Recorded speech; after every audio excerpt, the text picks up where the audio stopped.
దేశవ్యాప్తంగా ఈవీఎంలపై దుమారం చెలరేగుతున్న వేళ ఎలక్షన్ కమిషన్ ఆఫ్ ఇండియాలో కొంత కదలిక వచ్చినట్లు కనిపిస్తుంది. ఇదే అంశంపై మనతో మాట్లాడడానికి ప్రముఖ సామాజిక ఆర్థిక రాజకీయ విశ్లేషకులు నాగార్జున రెడ్డి గారు. నాగార్జున రెడ్డి గారు నమస్తే. నమస్తే. నమస్తే, చెప్పు. ఎలక్షన్ కమిషన్లో ఈవీఎంలకు సంబంధించి కొంత కదలిక వచ్చినట్టు కనిపిస్తుంది. ఎందుకంటే ఢిల్లీ డెవలప్మెంట్స్ కనుక చూస్తుంటే కదలిక వచ్చినట్టే కనపడుతుంది కదా. మనం ఇంతకుముందు కూడా వీడియోలో చెప్పుకున్నాం కదా. అది ఎలక్ట్రానిక్ ఓటింగ్ మిషన్స్లో ఈ ప్రాబ్లమ్స్ అనేటువంటి అక్కడక్కడ కనపడుతున్నాయి కాబట్టి ఈసీ వాళ్ళే చెప్పాలి. ఏ టైప్ ఆఫ్ ఈవీఎం వాడారు వాళ్ళే చెప్పాలి. ఎన్ని ఈవీఎంలు కొన్నారు వాళ్ళే చెప్పాలి. ఎన్ని చిప్స్ కొన్నారు వాళ్ళే చెప్పాలి. చిప్స్ మీద రాసిన ప్రోగ్రామ్స్ ఎలా ఉన్నాయి వాళ్ళే చెప్పాలి. సోర్స్ కోడ్ ఏదో వాళ్ళే ఇవ్వాలి. దేశవ్యాప్తంగా చాలా అనుమానాలు వస్తున్నాయి కాబట్టి ఆంధ్రప్రదేశ్లోనేమో ఒంగోలు కాన్స్టిట్యున్సీలో వచ్చింది, పాడేరు దగ్గర వచ్చింది, వేరే దగ్గర కూడా వచ్చాయి కదా. మహారాష్ట్రలో ఏదో ఓటీపీ అన్నారు, ఓటీపీలు గీపీటీపీలు తీసాయని. అది ఓటీపీలు జనరేట్ చేయడంలో ఇది సంవత్సరం కాదు. అది అక్కడ కేసు ఏమని పెట్టారంటే ఆయన లోపలికి సెల్ ఫోన్ తెచ్చుకున్నారన్నది కేసు. అది ఆ ఓటీపీ అంతా కూడా జరిగిందా లేదా అనేసి అంటే ఐ డోంట్ బిలీవ్ ఇట్. మళ్ళీ ఒకసారి ప్రజలకు తెలియాలి కాబట్టి చెప్తాను, అడుగుతున్నా కాబట్టి. M3 అనేటువంటిది టైప్ ఆఫ్ మిషన్స్ని వాడారు. ఈసీఐఎల్ వాళ్ళు, బిఏఎల్ వాళ్ళు తయారు చేశారు. వాళ్ళే తయారు చేశారా, ప్రపంచంలో వేరే వాళ్ళకి ఎవరికన్నా ఆర్డర్ ఇచ్చారో మనకు తెలియదు. ఆ లోపల చిప్స్ అనేటువంటిది మన ఇండియాలో దొరకవు కాబట్టి చిప్స్ అనేటువంటిది ఇంపోర్ట్ చేసుకున్నారు. అది నార్మల్గా ఏంటంటే ఈ ల్యాక్స్లోనే ఉంటుంది. అది ఇంకా 60 లక్షల ఈవీఎంలు అన్నారు కాబట్టి 60 లక్షలు ప్లస్ ఇంకొక 5% ఎక్స్ట్రా అంటే 63 లక్షల చిప్స్ కొని ఉంటారు. గ్లోబల్ టెండర్ ద్వారా అందరూ కొనుంటారు. ఆ డీటెయిల్స్ అన్నీ ఈసీ వాళ్ళు కానీ బహిర్గతంగా చేస్తే ప్రాబ్లం ఉండదు. దాని మీద రాసింది ప్రోగ్రామ్స్ ఎవరు రాశారు చెప్పాలి. చిప్స్ కాస్ట్ ఎంత, ఎన్ని కొన్నారు, అన్నీ సరిగా ఉన్నాయా లేవో టెస్ట్ చేసుకున్నారా వాళ్ళే చెప్పాలి. ఏ కాన్స్టిట్యున్సీకి ఏ మిషన్ పంపించారు కూడా వాళ్ళే చెప్పాలి.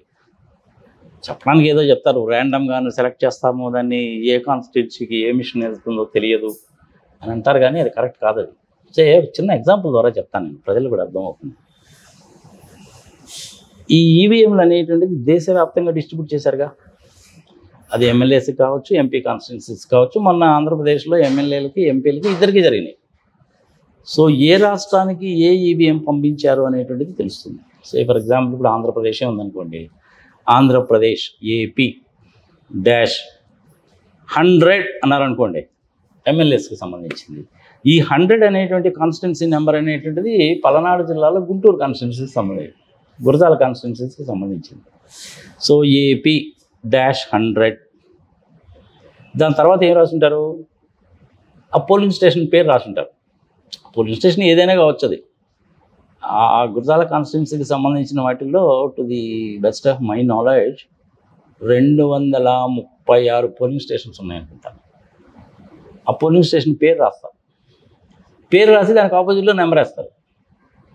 ఆ పోలింగ్ స్టేషన్ నెంబర్ 1, 2, 3 వేస్తారు అన్నమాట. అది 100, 120 అట్లా ఉంటాయి. మొత్తం 236 కదా, ఆ నెంబర్ వేస్తారు. సో ఏమవుతున్నప్పుడు మీకు ఏపీ -100 పోలింగ్ స్టేషన్ నెంబర్ 1 అనుకోండి, అది ఎక్కడికి పోయిందో వేస్తారు.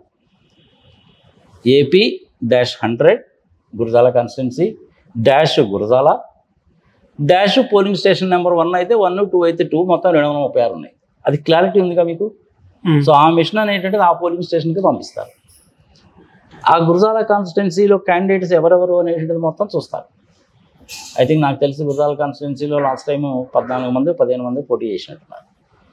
అందులో నోటా అనేటువంటిది ప్రతి కాన్స్టిట్యున్సీలో కూడాను నోటా అనేటువంటిది చివరిలో ఉంటుంది, మిగిలిన మొదట్లో ఉంటాయి. ఆ లిస్ట్ మొత్తం రాస్తారు. మొత్తం 14 మంది ఏమన్నట్టున్నారు. 14 మంది అందులో ఇండిపెండెంట్ ఎవరు, వాళ్ళ గుర్తేంటి, సంగతి సమాచారం ఉంటుంది. సీరియల్ నెంబర్ 1, 2, 3, 4, 5 ప్లస్ దాని తర్వాత ఆ క్యాండిడేట్ పేరు, ఆ క్యాండిడేట్కి సంబంధించిన పార్టీ, దానికి సంబంధించిన సింబల్ ఉంటాయి. ఈ మార్ఫింగ్ అనేటువంటిది ఈవీఎంలో కనుక చేయాలంటే ప్రోగ్రాంలో ఎన్ని రాయాలి. ఈచ్ అండ్ ఎవ్రీ కాన్స్టిట్యున్సీ కూడాను ప్రోగ్రామ్ డిఫరెంట్గా ఉంటుంది. ఇది ప్రజలు గుర్తుపెట్టుకోవాలి. అంటే ఇక్కడ సమస్య ఎక్కడంటే ఆంధ్రప్రదేశ్ విషయానికి వస్తే 40% వచ్చినటువంటి వైఎస్ఆర్సీపీ ఏమో కేవలం 11 సీట్లు గెలిచింది. 7% వచ్చినటువంటి ఓట్ బ్యాంక్ వచ్చినటువంటి జనసేన ఏమో 21 గెలిచింది. 3% సీట్లు వచ్చినటువంటి బీజేపీ 8 సీట్లు గెలవడమే ఇక్కడ అనేక అనుమానాలకు దీని మూలంగానే అనేక అనుమానాలు ఆంధ్రప్రదేశ్లోనే కాకుండా దేశవ్యాప్తంగా 140 పార్లమెంటరీ కాన్స్టిట్యున్సీస్లో కూడాను ఈ డిఫరెన్సెస్ వచ్చినాయి కదా. ఫామ్ నెంబర్ 17లో ఏం చేస్తారంటే ఫిలప్ చేస్తారు. యాక్చువల్గా మనం రిజిస్టర్లో సైన్ చేస్తాం కదా, అవును, ఆ సైన్ చేసిన కౌంట్ ఎంతో చూస్తారు ఈచ్ అండ్ ఎవ్రీ పోలింగ్ స్టేషన్లో కూడా. ఆ పర్టికులర్ పోలింగ్ స్టేషన్లో 102 మంది వచ్చి ఓటేశారు అనుకుందాం ఫర్ ఎగ్జాంపుల్. అక్కడ ఈవీఎం మిషన్లో కౌంట్ చేస్తే అది 112 ఉంది. ఇట్లాంటి డిఫరెన్సెస్ అనేటువంటి దేశవ్యాప్తంగా 140 పార్లమెంటరీ కాన్స్టిట్యున్సీస్లో అంటే ఇంచుమించుగా 980 దాకా అసెంబ్లీ కాన్స్టిట్యున్సీస్లో తేడాలు వచ్చినాయంటే ఫ్యూజ్ నెంబర్ అది. ఈ రకమైన కంప్లైంట్స్ అనేటువంటిది వైఎస్ఆర్సీపీ నుంచి వచ్చింది, బీజేపీ నుంచి వచ్చింది, కాంగ్రెస్ నుంచి కూడా వచ్చింది, బీజేపీ నుంచి కూడా వచ్చిందిగా. అందుకని అల్టిమేట్గా ఏం చేశారంటే సుప్రీంకోర్టు వాళ్ళు ఒక 5% మిషన్స్ ఈవీఎం మిషన్స్ని మీరు ర్యాండమ్గా సెలెక్ట్ చేసి ప్రోగ్రామ్స్ ఎలా రాశారు ఏంటి చూడండి అని చెప్పి మన గైడ్లైన్స్ ఇచ్చారు. ఆ గైడ్లైన్స్ ప్రకారము ఎలక్షన్ కమిషన్లో కొంచెం కదలికి వచ్చింది. మనం ఇంతకుముందు వీడియోలో కూడా చెప్పుకున్నాం కదా, ఈ నెంబరింగ్ ఎలా చేస్తారో సంగతి సంవత్సరం. ఇప్పుడు 50 మాక్ పోలింగ్ చేస్తారు. ఈ 50 మాక్ పోలింగ్ చేయడానికి ఒక 15 నిమిషాలు టైం పట్టింది అనుకోండి. 15 నిమిషాల వరకు నీ విధంగా పనిచేయని ప్రోగ్రామ్ రాయొచ్చు. 15 నిమిషాల తర్వాత ఈ విధంగా చేయని ప్రోగ్రామ్ రాయొచ్చు. అది ప్రోగ్రామ్ రాసుకోవడమేగా. ఈ ప్రోగ్రామ్ రాయడం అనేటువంటిది చిప్స్లోనే జరుగుతుంది. కాన్స్టిట్యున్సీకి మిషన్స్ పంపిస్తే దానికి నెంబరింగ్ ఉంటుంది. ఆ పర్టికులర్ కాన్స్టిట్యున్సీలో అన్ని బూతుల్లో కూడా సేమ్ పీపులే ఉంటారుగా. అట్లాంటప్పుడు నీకు ఏమవుతుంది, కొన్ని టాలీ అవుతున్నాయి, కొన్ని టాలీ కావట్లేదు. ప్రోగ్రామ్స్ అనేటువంటిది కాన్స్టిట్యున్సీ వైజ్గానే రాస్తారు. కాన్స్టిట్యున్సీ వైజ్గా ఎందుకు రాయాల్సి వస్తుందంటే ఒక్కొక్క కాన్స్టిట్యున్సీలో ఒక పార్టీ ఉండొచ్చు, లేకపోవచ్చు. కాన్స్టిట్యున్సీ వైజ్గా ప్రోగ్రామ్ ఉంటుంది. దానికి ముందు మాస్టర్ చిప్ రాస్తారు. ఆ మాస్టర్ చిప్ని ఇప్పుడు నేను ఇందాక చెప్పినట్టు గురజాల కాన్స్టిట్యున్సీ ఉందనుకోండి, 236 పోలింగ్ స్టేషన్స్ ఉన్నాయి కాబట్టి ఈ 236 పోలింగ్ స్టేషన్స్లో 236 చిప్స్ అయితే పెడతారుగా. ఆ చిప్స్లో ఈ ప్రోగ్రామ్ అంతా కూడా కాన్స్టెంట్గానే ఉంటుంది. కాన్స్టిట్యున్సీకి చిప్స్ మారిపోతాయి. చిప్స్ తయారు చేయడం అనేది, ప్రోగ్రామ్ రాయడం అనేది పెద్ద టైంతో ఉండే పని కాదు. ఎందుకంటే 29వ తారీఖు ఏప్రిల్ కల్లా ఏ నియోజకవర్గంలో ఎవరెవరు పోటీ చేస్తున్నారన్న సంగతి తెలిసిపోయింది. 13వ తారీఖు ఎలక్షన్ పెట్టారు. 11వ తారీఖు 12వ తారీఖు ఈ ఈవీఎం మిషన్లన్నీ పంపించుంటారు. ఏ పోలింగ్ బూత్కి ఏ మిషన్ పంపించారనేది కూడా క్లియర్గానే ఉంటుంది. ఆ గురజాల కాన్స్టిట్యున్సీలో అన్ని పోలింగ్ స్టేషన్స్లో కూడా చిప్ అయితే కామన్గానే ఉంటుందిగా. అట్లా 175 కాన్స్టిట్యున్సీస్లో కూడా కామన్గానే ఉంటుంది. ఇక్కడ జనాలకు అనుమానం ఎందుకు వస్తుంది అనేసి అంటే ఎక్స్ట్రాడినరీ రిజల్ట్ వచ్చింది కాబట్టి అనుమానం వచ్చింది. అందుకని సుప్రీంకోర్టు వాళ్ళు 5% తీసుకోండి అన్నారు. ఇంతకుముందు ఏం చెప్పారు, మనకు కనపడేటువంటి స్లిప్పులు ఏదైతే ఉన్నాయో ఆ స్లిప్పులు 5% తీసుకొని కంపేర్ చేయండి అన్నారు వీవీప్యాట్లు.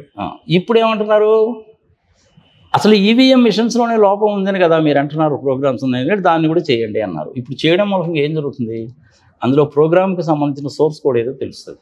అంటే ఇప్పుడు సుప్రీంకోర్టు గైడ్లైన్స్తోనైనా ఎలక్షన్ కమిషన్ ఒక క్లారిటీ ఇస్తుందా, ఫుల్ స్టాప్ పెడుతుందా? గైడ్ లైన్స్ అని అనవాకండి, ఆదేశాలు. సుప్రీంకోర్టు చెప్పిందంటే వినాల్సిందే అంతే. అంటే ఎలక్షన్ కమిషన్ ఇండిపెండెంట్ బాడీయే, సుప్రీంకోర్టు కూడా ఇండిపెండెంట్ బాడీయే. ఈ ఇండిపెండెంట్ బాడీ దగ్గరికి సుప్రీంకోర్టుకి వెళ్ళినప్పుడు సుప్రీంకోర్టు ఆదేశాలు అనేది ఈసీ కూడా పాటించాల్సిందే. ప్రధానమంత్రి అనేది సుప్రీంకోర్టు ఆదేశాలు పాటించాల్సిందే, అందులో తిరుగులేదు. ఈవెన్ ప్రెసిడెంట్ ఆఫ్ ఇండియా కూడా పాటించాల్సిందే. అతి త్వరలో ఈ ఈవీఎంల దుమారానికి ఫుల్ స్టాప్ పడేటువంటి అవకాశాలు మోస్ట్ ప్రాబబ్లీ ఫుల్ స్టాప్ పడుతుంది. మనం ఇంతకుముందు కూడా వీడియోలో చెప్పుకున్నాం, ఇలాంటి అనుమానాలు ఉన్నప్పుడు అనుమానాలను నివృత్తి చేసుకోవాలి అంటే చంద్రబాబు గారే బయటికి వచ్చి నా మీద ఇలాంటి దుష్ప్రచారాలు వస్తున్నాయి కాబట్టి, అనుమానం ఉంది కాబట్టి నేనే వాలంటరీగా ముందుకు వస్తున్నాను. ఆంధ్రప్రదేశ్లో జరిగినటువంటి 175 అసెంబ్లీ కాన్స్టిట్యున్సీస్లో 10% అంటే 18 కాన్స్టిట్యున్సీస్లో మీరు బ్యాలెట్ ఓటింగ్ పెట్టండి, అక్కడ రిజల్ట్ చూడండి, ఈ బ్యాలెట్లు ఎట్లా వచ్చినాయో చూడండి, దాన్ని బట్టి మనం ముందుకు వెళ్దామని ఆయనే చెప్పాడు అనుకోండి. ఇంకంతకంటే మించింది ఏముంటుంది? ఆయన ఏ సంగతి చెప్పలేదు, ప్రైమ్ మినిస్టర్ గారు ఏ సంగతి చెప్పలేదు, ఇటుపక్క జగన్మోహన్ రెడ్డి పార్టీ వాళ్ళు ఇంకో రకంగా మాట్లాడతారు, స్టేట్ ఎలక్షన్ ఆఫీసర్ ఏమో ఏమీ మాట్లాడలేదు, ఎలక్షన్ కమిషన్ వాళ్ళు కూడా నిన్న మొన్న దాకా ఏమీ మాట్లాడకపోతే ఏమవుతుందంటే అనుమానం పెనబోతాం కదా. ఆ అనుమానాన్ని నివృత్తి చేసుకుంటే సరిపోద్దిగా. అందుకనే మనం ఇంతకుముందు కూడా చెప్పుకున్నాం, ఈ జగన్మోహన్ రెడ్డి గారు వెళ్ళి రాష్ట్రపతి భవన్ ముందు కూర్చొని నిరాహార దీక్ష చేసినా తప్పులేదండి అని, అంతే కదా. ఏమవుతుంది దాని మూలంగా? పోరాడితే పోయేదే ఉంది, అనుమానం పోద్ది, అంతకంటే ఏముంటుంది? ఏపీలో ఆయన ఇప్పుడు ఆ పని చేస్తాడా లేదా అని ఆయన విజ్ఞత వదిలేద్దాం. కానీ ఎలక్షన్ కమిషన్లో మటుకు కదలిక వచ్చిన మాట మటుకు వాస్తవం. ఇది ప్రజాస్వామ్యానికి మంచిది. తప్పనేటువంటిది హ్యూమన్ బీయింగ్ ఎవడైనా చేస్తాడు. గెలవడం కోసము, అధికారం కోసము, ఇంకొక కోసము ఏ పనైనా చేయొచ్చు. కానీ ఇలా ఈవీఎం మిషన్ని మేనేజ్ చేయడం అనేది మటుకు తప్పు. ప్రోగ్రామ్స్ అనేటువంటిది మనిషి రాసేటువంటిదే, మనిషి చేసేటువంటి పనే. మిషన్ ఎప్పుడు కూడా తప్పు చేయదు. మిషన్ అనేటువంటిది మనం చెప్పినట్టు ఉంటుంది. అది మనం తప్పు చేస్తే మిషన్ తప్పు చేసినట్టే లెక్క. ఈవీఎంలని ట్యాంపరింగ్ చేయలేరు, హ్యాకింగ్ చేయలేరు, బ్లూటూత్ ఉపయోగించలేరు, ఇంటర్నెట్కి కనెక్ట్ అయింది కాదు, వైరస్లు రావు. తప్పంతా ఎక్కడ జరిగిందా అంటే ప్రోగ్రామ్స్ రాయడం వల్ల తప్పు జరిగింది. ఇప్పుడు సుప్రీంకోర్టు వాళ్ళు 5% చూడమన్నారు కాబట్టి సోర్స్ కోడ్ ఏం దగ్గర బయటకు వస్తే ఆ ప్రోగ్రామ్ ఏంటో తెలిసిపోతుంది. Simple, it is as simple as that. చూద్దాం ఏం జరుగుతుందో. మంచిదే కదా, ప్రజాస్వామ్యానికి మంచిదే కదా. ఆయన ఎవరు ఎలాన్ మాస్క్ అన్నాడని ఇంకొకటి అన్నాడు పట్టుకోవాల్సిన పని ఉంది. విదేశీయులు ఎవరైనా సరే భారతదేశంలో జరిగే ఎలక్షన్స్ మీద కనుక కామెంట్ కనుక చేస్తే మనం దాన్ని గట్టిగానే ఖండించాలి. అది మన అంతర్గత వ్యవహారం. ఉంది మన భారతదేశానికి సంబంధించిన అంతర్గత వ్యవహారం. ఉంది ఎవరో మాట్లాడితే మనం దాన్ని సీరియస్గా తీసుకోవాల్సిన పని ఉంది. మనమే కొట్టాడుకోవాలి. నువ్వు నేను ఎంతైనా కొట్టాడుకోవచ్చాయా, కానీ దేశం విడిపోకూడదు. ఈ యంగ్స్టర్స్ బాగా గుర్తుపెట్టుకోవాలి. ప్రపంచంలో ఉండే చాలా దేశాలు భారతదేశాన్ని ముక్కలు చేసి తలా ఒక ముక్క తీసుకుందామని చూస్తున్నారు. ఇలాంటి కనుక గట్టిగా కనుక పట్టించుకొని మనం వాడెవడో చెప్పాడు కదా అని చెప్పి నువ్వు కనుక గట్టిగా కనుక పట్టించుకున్నట్టయితే అల్టిమేట్గా వాళ్ళు బాగానే ఉంటారు, మనం సంకనాకపోతాం. ఇది మీ యంగ్స్టర్స్ ఆలోచించుకోవాలి. సరే, సుప్రీంకోర్టు వాళ్ళు ఇప్పుడు చెప్పారు, ఈసీలో కదలికి వచ్చింది, మంచిదే కదా. మనం కూడా ఇంతకుముందు చెప్పుకున్నాం కదా, 18 కాన్స్టిట్యున్సీస్లో పెట్టండి తేలిపోద్ది వ్యవహారం అని. ఒకవేళ నిజంగానే ఈవీఎం ప్రోగ్రామ్స్ అనేటువంటి దాంట్లో ఆ విధంగా వాళ్ళకు అనుకూలంగా రాసుకొని మేనేజ్ చేశారనుకోండి, అవుతుందా కదా తేలిపోద్ది.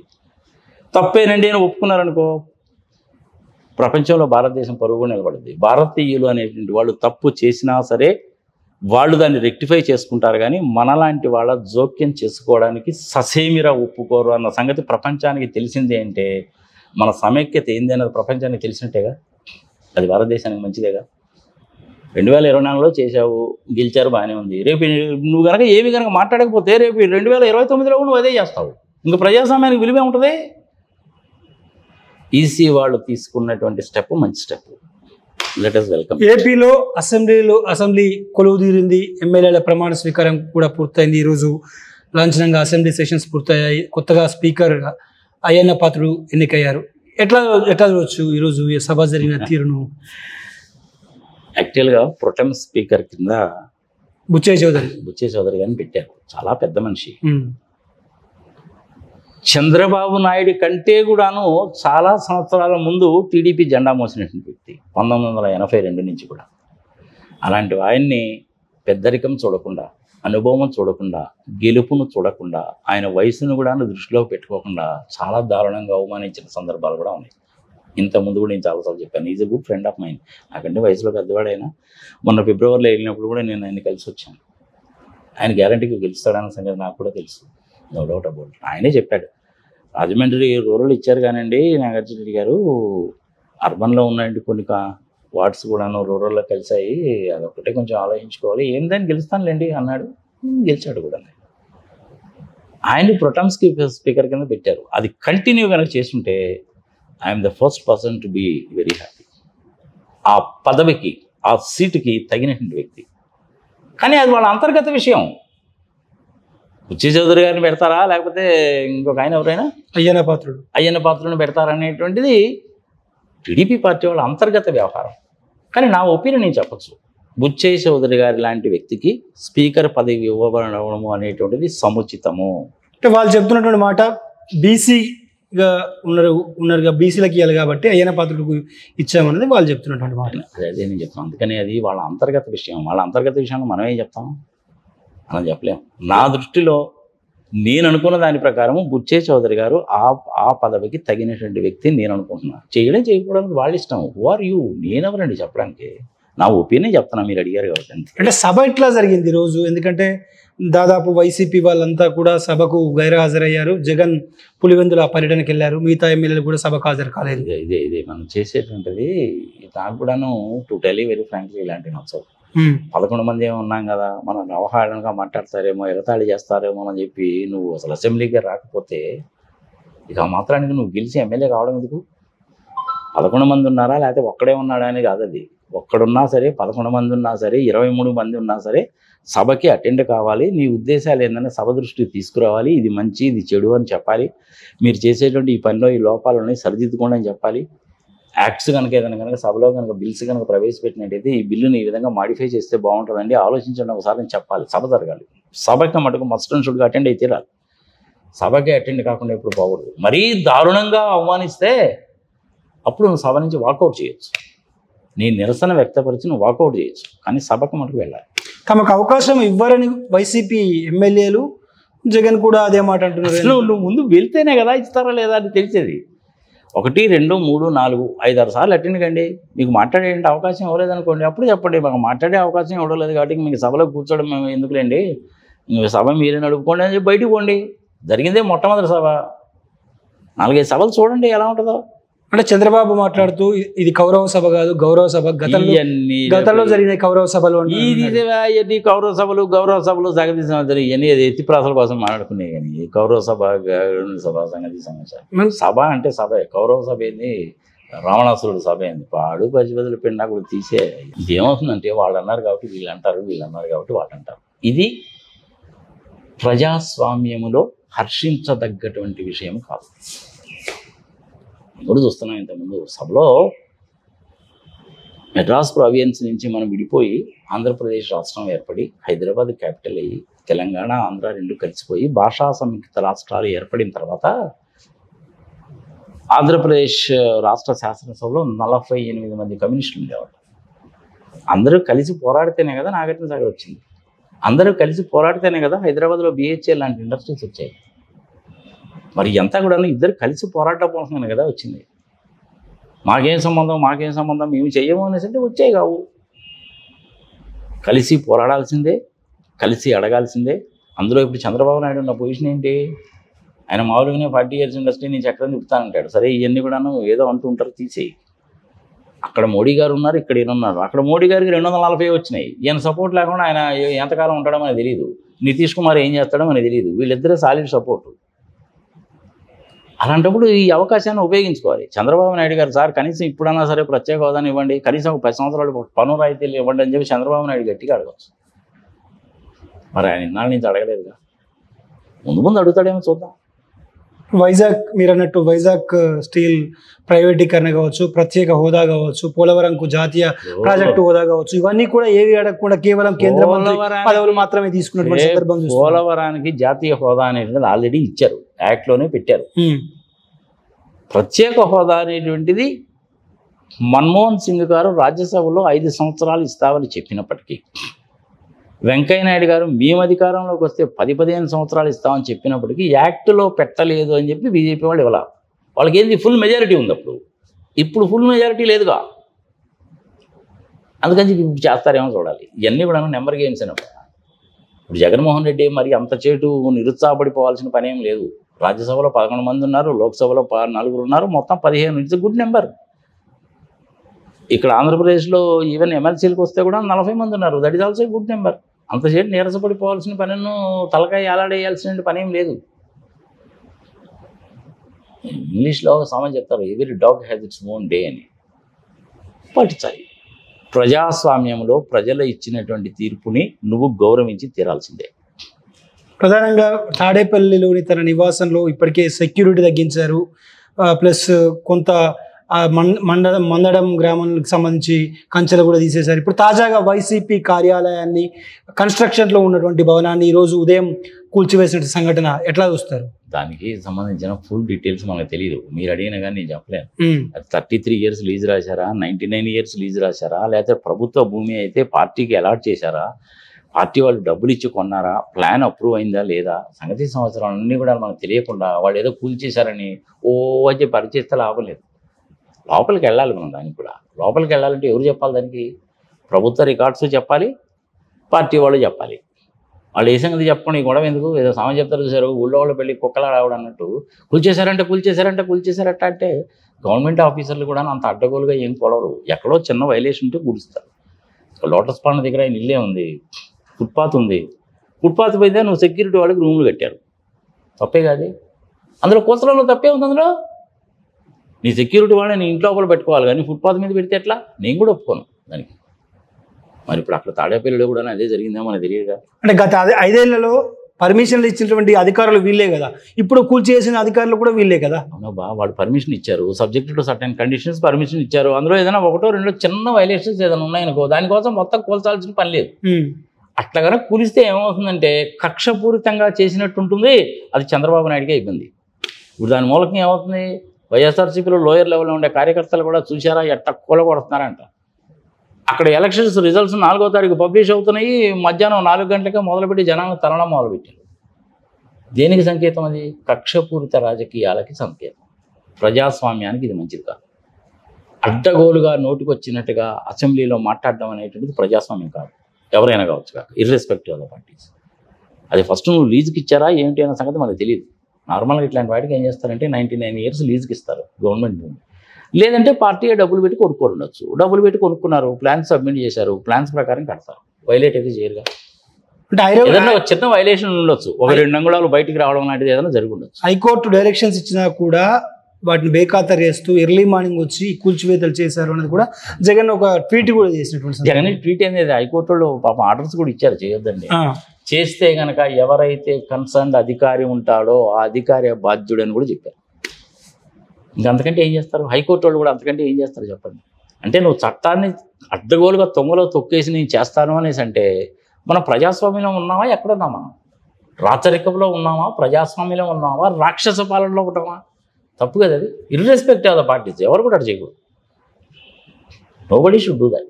అంటే ఇప్పుడు మనకి తెలంగాణలో ఉంది టీఆర్ఎస్ వాళ్ళు, మంచి సెంట్రల్లీ లొకేటెడ్ ఏరియా, అది బ్రహ్మాండమైన ఆఫీస్ కొట్టుకుంటారు. నీకు కోడ కొడతారంటే ఎట్టా? ఒక చిన్న వైలేషన్ ఉండొచ్చు. 4 అడుగులు కారిడోర్ ఉండాలంటే 4.2 అడుగులు ఉందనుకో, 0.2 అడుగులు ఎక్స్ట్రా ఉందని నువ్వు బిల్డింగ్ మొత్తం కూల కొడతారంటే ఎట్లా? అది అన్యాయం. దానికి ఏంటంటే బీఆర్ఎస్ అని ఒక స్కీమ్ ఉంటుంది, ఏది బిల్డింగ్ రెగ్యులేషన్ స్కీమ్. ఆ 2 అంగుళాలు ఎక్స్ట్రా వచ్చింది కాబట్టి మీరు పెనాల్టీ కట్టండి అంటారు, సరిపోతుంది. 4 అంతస్తులకు పర్మిషన్ తీసుకొని 6 అంతస్తులు కట్టినాయి మనకు ఆంధ్రప్రదేశ్, హైదరాబాద్లో ఎన్ని లేవు చెప్పండి. ఒక్కసారి మీరు అయ్యప్ప సొసైటీకి వెళ్ళి చూడండి, మీకు ఎన్ని కనపడతాయి? 90% ఆఫ్ బిల్డింగ్స్ అన్నీ కూడా వైలేట్ చేసినాయి. తెలిసిందేగా మనకి. నువ్వు గవర్నమెంట్ వాళ్ళకి, జిహెచ్ఎంసీ వాళ్ళకి ప్లాన్ సబ్మిట్ చేసేటప్పుడు ఏం చేస్తావంటే ఫస్ట్ ఫ్లోర్ అంతా కూడా పార్కింగ్ కోసం వదిలేసాను అంటాం. సెకండ్ ఫ్లోర్ దగ్గర నుంచి 9 ఫ్లోర్ల వరకు కట్టారంటాం. కానీ వీళ్ళు పార్కింగ్ ఎక్కడ పెడుతున్నారు? బయట. కింద -1 -2లో పార్కింగ్ పెడుతున్నారు, పైన కూడా పార్కింగ్ పెడుతున్నారు, తర్వాత బిల్డింగ్ కడుతున్నారు. మరి కింద -1 -2 అనేది తప్పని కాదా? ఇలాంటి హైదరాబాద్లో కొన్ని వందలు ఉన్నాయి. మరి జిహెచ్ఎంసీ వాళ్ళు ఏం యాక్షన్ తీసుకుంటారో ఎప్పుడన్నా సరే తీసుకుంటుంటారు. అది కక్షపూరితంగా చేస్తారు. ఇప్పుడు వైఎస్ఆర్సీపీ వాళ్ళ బిల్డింగ్ అనేది ఆ విధంగా పగలగొట్టారు అంటే ఇన్డెప్త్ వెళ్తే కానీ మనకు తెలియదు. కానీ హైకోర్టు ఆర్డర్ ఇచ్చిన తర్వాత కూడా చేశారంటే మటుకు హైకోర్టు అంటే కూడా మీకు లెక్క పక్క లేకుండా పోయిందనమాట. అంటే ప్రభుత్వ ప్రోద్బలం లేకుండా హైకోర్టు డైరెక్షన్స్ను అధికారులు ధిక్కరించేటువంటి సాహసం చేస్తారా? చెయ్యరు, చెయ్యకూడదు. చేశారంటే వాళ్ళే పర్సనల్ రెస్పాన్సిబిలిటీ అవుతారు.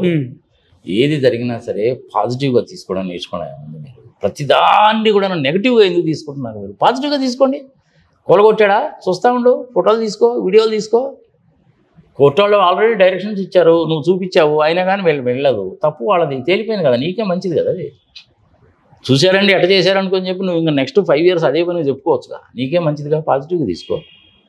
ఏముందండి? అంటే తెలుగుదేశం పార్టీ వాళ్ళది కూడా ఇక్కడ హైదరాబాద్లో ఉంది. ఒకసారి అక్కడ కానీ కార్లు కనుక వచ్చిందంటే రోడ్డు మీద అటుపక్క ఇటుపక్క పెట్టేస్తారు. నీకు నాకు అందరికీ ఇబ్బంది. అయినా కానీ మనం ఎప్పుడు కూలగొట్టడం చేయలేదుగా. టీఆర్ఎస్ పార్టీ ఆఫీస్ ఉంది, వాళ్ళకి లోపల పార్కింగ్ స్పేస్ కూడా తక్కువే ఉంది. ఆ రోడ్డు ఏంది ఇలా వచ్చి ఎలా పోతుంటుంది. ఒక్కోసారి హెవీ ట్రాఫిక్ జామ్ అవుతుంది. నీకు ట్రాఫిక్ జామ్ అవుతుంది, నీ బిల్డింగ్ మూలంగా నువ్వు లోపల పార్కింగ్లో పెట్టుకో అని చెప్పి ఇప్పుడు తగాదాలు ఏం పెట్టుకోలేదుగా. కాంగ్రెస్ పార్టీ వాళ్ళ ఆఫీస్ ఉంది, ఎగ్జిబిషన్ గ్రౌండ్స్ పక్కనే ఉంది, 100 ఏళ్ల నుంచి ఉంది ఆఫీస్, ఎప్పుడు ప్రాబ్లం రాలేదుగా. మరి ఇక్కడ తాడేపల్లి కూడా ఉన్న వైఎస్ఆర్సీపీ వాళ్ళు దాని దగ్గరే ఎందుకు వచ్చింది అనేసి అంటే ఈ కక్షపూరితంగా చేసినట్టు మనం అనుకోవాలి. లీగల్ డాక్యుమెంట్ ఏముందో మనకు తెలియదు. గవర్నమెంట్ వాళ్ళు 99 years లీజ్ ఇచ్చారా, 33 years లీజుకి ఇచ్చారా గవర్నమెంట్ ల్యాండ్ని? డబ్బులు ఇచ్చి కొనుక్కున్నారా? బిల్డింగ్ ప్లాన్ ఎలా ఉంది, ఎన్ని ఫ్లోర్లు, ఎంత ఎస్ఎఫ్టీ మనకు తెలియదుగా. ఇవన్నీ చూడకుండా గవర్నమెంట్ ఆఫీసర్స్ చేస్తారంటే వీలైనంత వరకు చేయరు. కానీ చిన్న వైలేషన్ జరిగినా కానీ అడ్డగోలకు పాల్గొట్టేస్తారు ఒకసారి.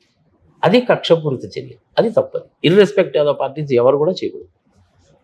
అంటే కేవలం తాడేపల్లితోనే వదిలిపెట్టలేదు, విశాఖలో జరిగే కట్టేటువంటి వైసీపీ ఆఫీస్ కన్స్ట్రక్షన్ చేసినటువంటి ఆఫీస్కి కూడా అక్కడే జీవీఎంసీ నోటీసులు ఇచ్చినటువంటి సందర్భం చూస్తున్నాం. నోటీసులు అనేది ఇస్తారు, నోటీసుకి సమాధానం ఇస్తారు. నోటీస్ అంటే ఏంటి?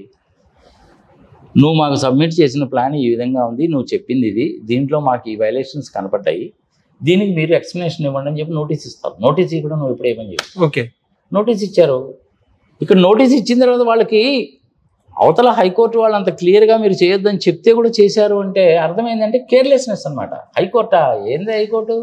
హైకోర్టు ఏం చేస్తుంది? ఆయన అనుకో నా ఇష్టం వచ్చినట్టు చేస్తా అని చేస్తే అది చంద్రబాబు నాయుడుకే బ్యాటరీ మార్క్. అది 40 years ఇండస్ట్రీ ఆయన, ఐ డోంట్ థింక్ సో. ఆయన తెలిసి, ఆయన కనుసన్నల్లో ఇది జరిగింది, ఆయనకి తెలిసి ఇది జరిగిందని చెప్పి నేను అనుకోను. అంత దారుణమైన పనులు చంద్రబాబు నాయుడు చేయడు. I don't think so. ఇది ఆ పైనుంచి ప్రెషర్ ఎక్కువ అవడం మూలంగా మంచిది ఏం చేస్తా నా పవర్ చూపిస్తానని చెప్పి వాడు ఏమైనా చేస్తే చేసాడేమో, అని అక్కడ ఉన్న ఆఫీసర్ ఎవరైనా చేసాడేమో, కానీ నార్మల్గా చేయదు. జనరల్గా హైకోర్టు ఆజ్ఞని అంత తొందరగా ధిక్కరించదు. అదేమవుతుందంటే అది కోర్టు ధిక్కరణ కింద కనుక కేసు కనుక పెట్టారంటే అది క్రిమినల్ కేసు అవుతుంది. ఇది ఎక్కడో మనకు తెలియని విషయం ఏదో జరిగింది అప్పట్లో. దాని గురించి ఇంకా ఇంతకంటే ఎక్కువ నువ్వు అడగడము నేను చెప్పడం నేను భావ్యంగా. అంటే ఐఏఎస్ అధికారులు కొంతమందికి చంద్రబాబు అపాయింట్మెంట్ కూడా ఇవ్వట్లేదు, కొంతమందిని జిఐడికి అటాచ్ చేస్తున్నటువంటి పరిస్థితి, కొందరిని లూప్ లైన్లో వేస్తున్నటువంటి పరిస్థితి. ఎందుకు ఇట్లా అంటే ప్రతి ప్రభుత్వం మారినప్పుడల్లా ఎందుకు ఇట్లా జరుగుతూ ఉంటుంది? మరి ఆయన మైండ్లో ఏముందో ఏంటో మనకైతే తెలియదు. ఆ ఊరుకోకుండా ఆయన కొడుకేమో ఎర్ర పుస్తకము, అందులో నీ పేర్లు వస్తాను, మీ అంతు తేలుస్తాను, మేము వస్తామని చెప్పి ఆయన అన్నాడు. అది చూసి మొన్న జేసీ దివాకర్ రెడ్డి గారేమో అమ్మనాబూచి తిట్టాడు, మనం చూసాము. ఒక్క ఎలక్షన్ రిజల్ట్స్ వస్తానే ఉన్నాయి, ఇంకా ఫైనలైజ్ కాలేదు, అప్పుడే దాడులు పెట్టారు, అది మనం చూసాము. సరే అఫ్కోర్స్ మాచర్ల నియోజకవర్గంలో పిన్నెల్లి రామకృష్ణారెడ్డి గారు అలా లోపలికి వెళ్ళడం అనేటువంటి వరకు భావ్యమే, కానీ ఈవీఎంను పగలగొట్టడం అనేది డెఫినెట్గా తప్పే. మనం వచ్చే తప్పనే చెప్పుకోవాలి, ఒప్పునే చెప్పుకోవాలి. కానీ చంద్రబాబు నాయుడు లాంటి వ్యక్తి అలా బిల్డింగ్ కూలగొడుతుంటే తెలియకుండానే ఉంటుంది ఆయనకి. సార్ పొక్కలైన్లు వచ్చినాయి సార్, పగలగొట్టడానికి సిద్ధపడ్డారు సార్ అంటే బలేవాడిగానే బాబు దాని లోపలికి పోకుండా చేయడం అనేది తప్పు కాదు అని చెప్పుంటాడు. ఆయన తెలియకుండా చేసి ఉంటాడు అని నేను అనుకుంటున్నాను. మరి అంత దారుణంగా చేసే వ్యక్తి మటుకు కాదు. కానీ ఈ మధ్యకాలంలో ఏమన్నా మరి ఆయన అట్లా మారిపోయాడో మనకు తెలియదు. 95, 96లో చంద్రబాబు నాయుడుకి 2014లో చంద్రబాబు నాయుడుకి చాలా తేడా. 2014లో చంద్రబాబు నాయుడు గారికి 2024లో చంద్రబాబు నాయుడు కూడా చాలా తేడా. ఆ స్థాయిలో ఉన్నటువంటి వ్యక్తి ఆ రకంగా మాట్లాడటము, అందులో ఆయన ఏంటంటే నాకంతా కూడా స్క్రీన్ మీదనే కనపడిపోతుంది అంటాడు కదా. మరి ఇక్కడ కూలగొడుతుంటే ఆయన స్క్రీన్ మీద కనపడి ఉంటుంది. ఇమీడియట్గా ఇన్స్ట్రక్షన్స్ ఇవ్వాలి, ఎందుకు చేశారు ఏమిటి సంగతి సాధన చూడాలి కదా. And opportunity of being heard must be given. జనరల్గా లీగాలిటీస్లో ఏంటంటే 4 ప్రిన్సిపల్స్ ఉంటాయి. ప్రిన్సిపల్స్ ఆఫ్ న్యాచురల్ జస్టిస్, సహజ సిద్ధంగా జరగవలసిన న్యాయం. And opportunity of being heard must be given to the aggrieved party. ఇది నోటీస్ ఇవ్వడం. జస్ట్ అండ్ ఈక్విటీ, అందరినీ సమానంగా చూడటం, ఇవన్నీ కూడా లీగల్ ప్రిన్సిపల్స్ అన్నమాట. అవన్నీ ఏమి ఇవ్వకుండా కనుక చేస్తే జరుగుతుంది. హైకోర్టు వాళ్ళు ఆల్రెడీ చెప్పారు, నువ్వే చెప్తున్నావు. అయినప్పటికీ చేశారు అంటే ఏంటంటే ఇక మనము మరి అనొచ్చో లేదో తెలియదు, కానీ కక్షపూరితంగా చేసినట్టే. అందులో ఎలక్షన్లు అయిపోయిన తర్వాత ఇంకా కక్షలు కార్పణ్యాలు ఏముంటాయా? పరిపాలన ఏదో చేసుకుంటూ పోదు, కానీ పనికి మంది పనులు చేయడం ఏంటి? ఏదో చిన్న వైలేషన్ జరుగుంటుంది, 2-3 అంగుళాలు బయటికి రావడము, చెప్పిన ప్లాన్ ప్రకారం పార్కింగ్ ప్రొవైడ్ చేయకపోవడము, అంటే ఏవో ఉండుంటాయి. ఒకవైపు గేట్ పెడతానని చెప్పి ఆ వైపు గొడవ పెట్టి ఇంకోవైపు గేట్ పెట్టారు, మనకు తెలియదుగా. ఇలాంటివన్నీ సిల్లీ థింగ్స్ అబ్బా, పెద్దగా పట్టించుకోవాల్సిన పని లేదు. కానీ అట్లా కూలగొట్టడం అనేటువంటిది మటుకు, హైకోర్టు ఆర్డర్స్ని ధిక్కరించి కూడా కూలగొట్టడం అనేటువంటిది మటుకు అది వాళ్ళకే చేటది, మంచిగా. సార్ ఫైనల్గా ఒకటి చెప్పండి, ఇక స్పీకర్గా ఎన్నికైనటువంటి అయ్యన్న పాత్రుడు కొద్ది రోజుల కింద, అంటే ఒక 5-6 రోజుల కింద మాట్లాడుతూ జగన్ ఓడిపోయాడు కానీ చచ్చిపోలేదు అనే కామెంట్స్ ఓపెన్గానే చేశాడు. ఇప్పుడు ఆయనే స్పీకర్ అయ్యాడు. ఇవన్నీ కూడాను ఆ కోపంలో ఆవేశంలో ఏదో అనాలి కాబట్టి అంటారు, కానీ ఓవర్ పీరియడ్ ఆఫ్ టైం కనుక జరిగేసేది ఏమీ ఉండదు. కానీ రాజకీయ నాయకులు వివరిస్తే ఎలా ఉంటుందంటే, ఒకసారి స్టేట్మెంట్ ఇచ్చిన తర్వాత దాన్ని వెనక్కి తీసుకోరు. గత కాలంలో అయితే వెనక్కి తీసుకోవడం కానీ, సర్దుబాటు చేయడం కానీ, సంఘ సమాచారం చేసేవాళ్ళు, కానీ ఈ మధ్య రాజకీయాలు అలా చేయలేదు. ప్రజలకు ఇప్పుడు తెలియాలి కాబట్టి మీ తరఫున చెప్తున్నాను. బ్రహ్మానంద రెడ్డి గారు ముఖ్యమంత్రిగా ఉన్నప్పుడు గవర్నమెంట్ ఎంప్లాయీస్ 108 రోజులు స్ట్రైక్ చేశారు. 108 రోజులు ఎన్జిఓస్. ఫైనల్గా ఏం జరిగిందంటే వాళ్ళ జీతాలు పెంచండి, పిఆర్సీ ఇవ్వండి, అది ఇది సంగతి సమాచారం. సిటీ కాంపెన్సేటరీ ఎలవెన్స్ దానికి సంబంధించి స్ట్రైక్ చేశారు. నేను ఇంతే ఇస్తాను జీతం అని ఆయన భీష్మించి కూర్చున్నాడు. అప్పుడు అపోజిషన్ పార్టీ వాళ్ళు, అధికారంలో ఉన్నాయండి బ్రహ్మానంద రెడ్డి, కాంగ్రెస్ పార్టీ వాళ్ళు అందరూ కలిసి ఎంప్లాయీస్ని పిలిచి, సరే వాళ్ళు అడిగిన గొంతం కోరికలు ఏమైనా ఉంటాయి ఇవన్నీ తీసి పక్కన పెట్టి సావధానంగా రీజనబుల్గా గవర్నమెంట్కి ఖర్చు ఎంత అవుతుంది అన్నీ కూడా చూసి ఇష్యూని సెటిల్ చేశారు. సెటిల్ చేసినప్పుడు బ్రహ్మానంద రెడ్డి గారు ఏమన్నారంటే, నేను 108 రోజులకి జీతం ఏమో 54 రోజులకే ఇస్తాను ఆయన. అప్పుడు మళ్ళీ అపోజిషన్ పార్టీలో ఉన్నాయండి కమ్యూనిస్టులు వీళ్ళందరూ, అది అటు కాదులేండి సార్, అది ఒక్కసారికి పోనండి ఇంకెప్పుడు చేయలేండి అనేసి మళ్ళీ 108 రోజులు జీతం ఇప్పించారు. అప్పుడు అపోజిషన్ పార్టీ వాళ్ళని వీళ్ళు ఆ విధంగా ఉండేవాళ్ళు. కానీ ఇప్పుడు ఎట్లా తయారైపోయిందంటే, అపోజిషన్ పార్టీ అంటే ప్రభుత్వము ఎంత మంచి పని చేసినా సరే తిట్టాలి. అధికారంలో ఉన్న పార్టీ అంటే ఏంటంటే అపోజిషన్ పార్టీ వాళ్ళు ఏది మాట్లాడినా తిట్టాలి. ఇది ప్రజాస్వామ్యానికి మంచిది కాదు. ఆ పరిస్థితి వచ్చింది ఇప్పుడు. విరుగుడు కొరకే అంటారు కదా, ఈ పరిస్థితి అనేటువంటిది ఓవర్ పీరియడ్ ఆఫ్ టైం మారుతుంది. అంతేగాని ఇలా చేయకూడదు. ఇప్పుడు జగన్మోహన్ రెడ్డి ఏదైనా ఒక సజెషన్ చేశాడు అనుకోండి, ఏమంటే మన ఆంధ్రప్రదేశ్లో నేనున్న టైంలో స్కూల్స్ అవి కొంతవరకు బాగానే నా చేత నేను ఎంత ఏదో చేశాను, పిల్లలకు పుస్తకాలు బట్టలన్నీ ఇచ్చాను, ఫండ్స్ కన్స్ట్రెయిన్ ఉండడం మూలక నేను చేయలేకపోయానండి, ఇంకా మంచి ఎడ్యుకేషన్ ఇవ్వచ్చు మన ఆంధ్రప్రదేశ్లో. యావరేజ్ నేషనల్ యావరేజ్ ఏమో 72% ఉంది, ఆంధ్రప్రదేశ్ ఏమో 67% ఉంది. ఈ 3 సంవత్సరాలు అది 70% దాకా వచ్చింది. అయినా కానీ బిలో యావరేజ్ ఉన్నాము. మీరు ఒక 500-600 కోట్లు ఖర్చు పెట్టి ఒక శాటిలైట్ లాంచ్ చేయండి చంద్రబాబు గారు. రోజుకి 30-35 పైసల కంటే ఎక్కువ పడదు. ప్రతి విద్యార్థికి కూడాను ఇంగ్లీష్లో తెలుగులో పాఠాలు చెప్పచ్చు, మన పిల్లలు బాగుపడతారు అని ఒక మంచి సలహా ఇచ్చాడే అనుకో, జగన్మోహన్ రెడ్డి ఇచ్చాడే అనుకో, చంద్రబాబు నాయుడు నువ్వెవడరా నాకు చెప్పడానికి ఏంటేట, మీరు చెప్పింది బాగానే ఉందండి కన్సిడర్ చేద్దామండి అని సెక్రటరీకి చూడవా బాబు, ఆయన ఏదో అంటున్నాడు కదా, ఇది కాస్ట్ క్యాలిక్యులేషన్ చూసి అవుతుందా కాదా, ఫండ్స్ ఉన్నాయా లేదా చెప్పు, 500 కోట్లు అంటే మన దగ్గర డబ్బులు ఉన్నాయో లేవో చూడు. సెంట్రల్ గవర్నమెంట్ వాళ్ళు కూడా ఎడ్యుకేషన్ కోసం బడ్జెట్లో 1,00,000 కోట్లు అలాట్ చేసి ఉంటారు, అందులో ఆంధ్రప్రదేశ్కి ఎంత వస్తుందో చూడు, అర్జెంటుగా దానికి ఫైల్ ప్రిపేర్ చేసి సంఖ్యలో పెట్టుకుని ఢిల్లీలో వెళ్ళి ఒక 1 వారం రోజులు కూర్చొని ఆ డబ్బులు పట్టరా, ఇదేదో సలహా బాగానే ఉందిగా అన్నాడు అనుకో, ప్రభుత్వాలు నడుస్తాయి. ఏంది నీ వయసు అక్కడా నా వయసు అక్కడా, బచ్చగాడివి నువ్వు నాకు చెప్పేది ఏందా, నీ ప్రపంచం తిరిగినోడిని అని చంద్రబాబు నాయుడు అన్నాడు అనుకో, ఇంకా తగాదేగా రోజు. దాని మూలంగా నష్టపోయేది ఎవరు, ప్రజలు నష్టపోతారు.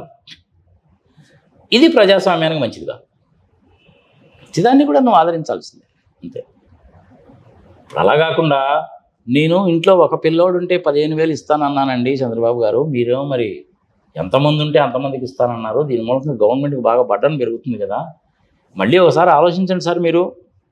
అంటే జగన్మోహన్ రెడ్డి నిజమైన ఏదో ఎలక్షన్లో చెప్పాను కానీ నిజంగా ఇది ఏదో కుదిరేటట్టు కనపట్లేదే, ఏం చేద్దామంటావు, ఒక్కరికే ఇద్దామంటావా, ఆ ఒక్కరికే ఇస్తే బాగుంటుందేమోలేండి సార్ అంటే, మరి నేను వాగ్దానం చేశాను కదా అంటాడు. ఇద్దరం కలిసి ప్రజలకు చెప్తామనేంటి సార్, ఏమైంది జరిగింది జరిగిపోయింది కదా అంటే, అప్పుడు నీకు ప్రభుత్వాలు నడుస్తాయి. లేకపోతే ఇంక ప్రతిరోజు కొట్టుకోవడమే అవుతుంది, ఉపయోగం ఏముంది, నవ్వులు పాలు అయిపోతారా జనాలు. అసలు ఎమ్మెల్యేలు అనేసి జనాలు నవ్వడం మొదలు పెడతారు, ఇది పద్ధతి. Thank you sir. సో ఇది ఈవీఎంల దువారంపై ఈసీలో కదలిక వచ్చిందని, అదేవిధంగా ఏపీ రాష్ట్ర రాజకీయాలపై ప్రముఖ ఆర్థిక రాజకీయ సామాజిక విశ్లేషకులు నాగార్జున రెడ్డి గారితో ప్రత్యేక ఇంటర్వ్యూ విశేషాలు. మరో ఇంటర్వ్యూతో మళ్ళీ కలుద్దాం. వీడియో జర్నలిస్ట్ ప్రసాద్తో కలిసి సోము, ప్రజా చైతన్యం.